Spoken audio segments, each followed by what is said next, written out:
കൂർക്ക,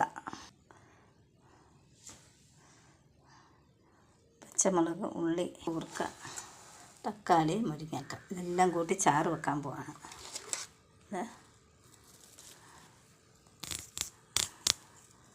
കറിവേപ്പില,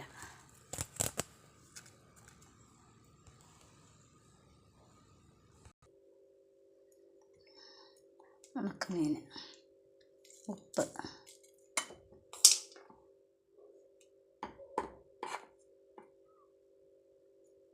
മഞ്ഞൾപ്പൊടി,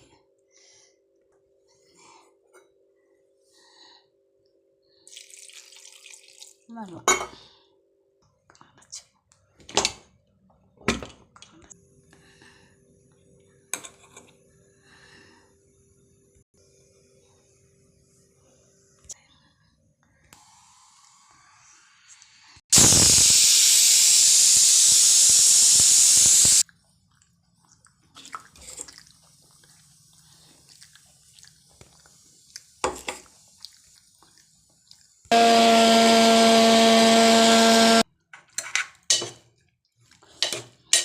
കൂർക്ക, തക്കാളി, മുരിങ്ങക്ക, ഉള്ളി, പച്ചമുളക്, ഉണക്കമീൻ, ഒരു പീസ് ഉണക്കമീൻ പൊടിയാതെ ഇങ്ങെടുക്കണം.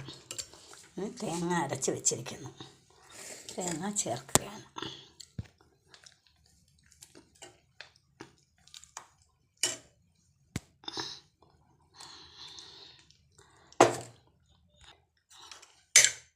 സ്വല്പം വെള്ളവും കൂടി വേണം.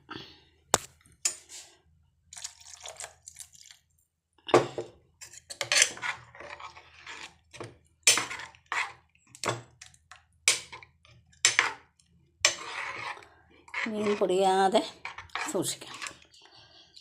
മതി. ടേസ്റ്റ് നോക്കാം അല്പം. എല്ലാം നല്ലതുണ്ട്. ഇനി ഒന്നും ചേർക്കേണ്ട കാര്യമില്ല. അത്യാവശ്യം പുളി, ഒരു തക്കാളി ഇട്ടിട്ടുണ്ട്. ഒത്തിരി പുളി ആയാലും കൊള്ളത്തില്ല. അപ്പോഴും അല്ലു സൻമറീസ് വ്ളോഗിലേക്ക് എല്ലാവർക്കും സ്വാഗതം. ഹലോ ഗൈസ്, എല്ലാവരും ഈ കറി വെച്ച് നോക്കണമേ. കൂർക്കയും ഒരു 2-3 ചെറിയ കൂർക്ക, ഒരു തക്കാളിപ്പഴം, ഒരു മുരിങ്ങക്ക, 2 പച്ചമുളക്, 2 കഷ്ണം ഉള്ളി, ഒരു പീസ് ഉണക്കമീൻ, അത്രയും ഉപ്പും മഞ്ഞൾപ്പൊടിയും ഇട്ട് വേവിച്ചതിന് ശേഷം തേങ്ങ മാത്രം, തേങ്ങയും ഒരു ചുള വെളുത്തുള്ളിയല്ല ചുമന്നുള്ളി അരച്ച് ചേർത്ത് കറി വെച്ചതാണ്. അപ്പം ഇതെല്ലാവരും ഉണ്ടാക്കി നോക്കണം. ടെസ്റ്റ് ചെയ്ത് നോക്കി. അപ്പം നല്ലതാണ്, ഒരു കുഴപ്പമില്ല. ലൈക്കും ഷെയറും കമൻറ്റും ചെയ്യണം കേട്ടോ. എല്ലാവർക്കും ഇത് ഇഷ്ടപ്പെടാതിരിക്കത്തില്ല. അത്ര നല്ല ഒരു കൂട്ടുകറിയാണ്. അപ്പം ചൂടൊന്ന് ചൂടായാൽ മതി. അപ്പോൾ എല്ലാവരും ഉണ്ടാക്കി നോക്കണേ. എനിക്ക് ലൈക്കും ഷെയറും കമൻറ്റും എല്ലാം അടിക്കണേ കേട്ടോ. കുറേ സബ്സ്ക്രൈബൂടെ വന്നാൽ ഞാൻ രക്ഷപ്പെടും. എല്ലാവരും സഹകരിക്കുക. Bye bye.